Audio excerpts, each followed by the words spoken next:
This story was sent in by Derek J. from the Midwest. It was early fall when this happened, one of those nights where the air is cool enough that you can see your breath if you exhale slow. I had this habit back then of sitting on my back porch around midnight, smoking one last cigarette before heading in. The backyard behind my place wasn't anything special, just a square of patchy grass, a couple of old maples, and the same wooden privacy fence everyone in my subdivision had. At night, it usually felt peaceful, quiet in a way you don't get during the day. That night, I was tired from a long shift, too wired to go straight to bed, and the porch was my little reset button. I remember checking the time, just after 12:30 a.m. The neighborhood was completely still. A dog barked a few blocks over, but aside from that, it was silence. I had just finished half the cigarette when I noticed a pale little glow drifting across the far end of my yard. At first, I figured it was nothing, maybe a neighbor letting their dog out or headlights from someone turning onto a side street. But the light didn't behave like normal light. It moved low to the ground, slow and deliberate, like someone sweeping a flashlight but doing it with almost exaggerated care. Then it stopped completely. Just sat there, hovering near the base of my fence. I leaned forward, squinting. The glow was soft, almost bluish, and it didn't flicker the way a flashlight usually does when someone walks with it.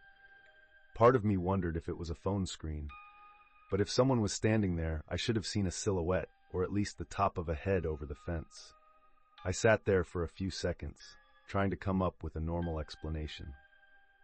The house behind me had teenagers. Maybe one of them snuck out and was sitting in the yard messing with their phone. Maybe it was a reflection from inside my own house, even though the angle didn't make sense. Still, something about it put a knot in my stomach.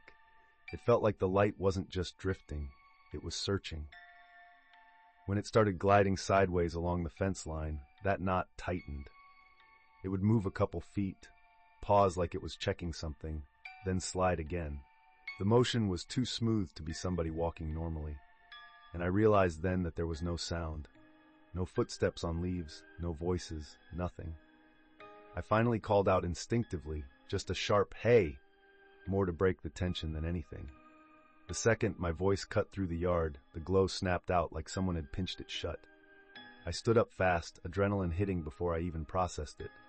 I walked out into the yard, cigarette still burning between my fingers, and scanned every corner. The grass was untouched.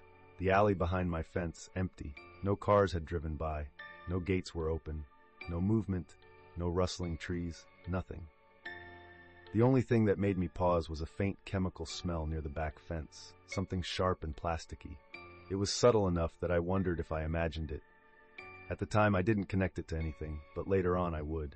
I told myself it was probably just some weird reflection or maybe a phone on a drone or something. But the explanation didn't stick, not when I replayed it.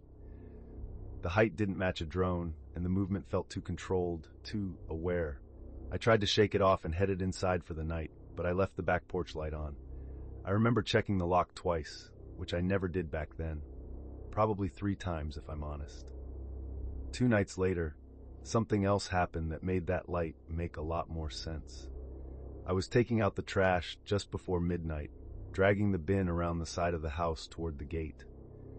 As I rounded the corner, I heard quick footsteps in the alley, soft, hurried, like someone trying to move quietly but still in a rush. I froze, hoping it was just someone walking their dog late. Then I saw a faint bluish glow slip behind the fence at the very back of my yard, the same shade, the same shape. This time it wasn't drifting. It was tucked low behind the boards, like someone crouching with their phone cupped in their hands. Before I could do anything, the steps sped up and the glow moved away down the alley until it disappeared entirely. I didn't see a face. I didn't hear a voice. But the speed of those footsteps told me the person didn't want to be seen. That was the moment it clicked. The glow hadn't been floating or gliding on its own. Someone had been in my yard the first night, or right up against the fence, holding something with a soft blue light. Maybe a phone, maybe something else. And that plasticky smell I noticed? Probably from whatever device they were using. The thought that someone had been watching me while I sat there half asleep on my porch made my skin crawl. I didn't smoke out there for the rest of the week. I thought about calling the police, but what was I going to say? That I saw a weird light twice? That I heard footsteps in an alley that's open to the public? There was nothing they could actually follow up on. The alley stayed quiet after that, and nothing else happened. But I never went back to sitting on my porch at night the way I used to. Now, I do the last cigarette on the front steps where there are streetlights and neighbors who can see me if something's off. And every once in a while, when I'm locking up before bed, I'll catch myself checking the backyard through the window, just to make sure nothing is drifting along the fence line, laying low in the dark, waiting to see if I'll come sit outside again.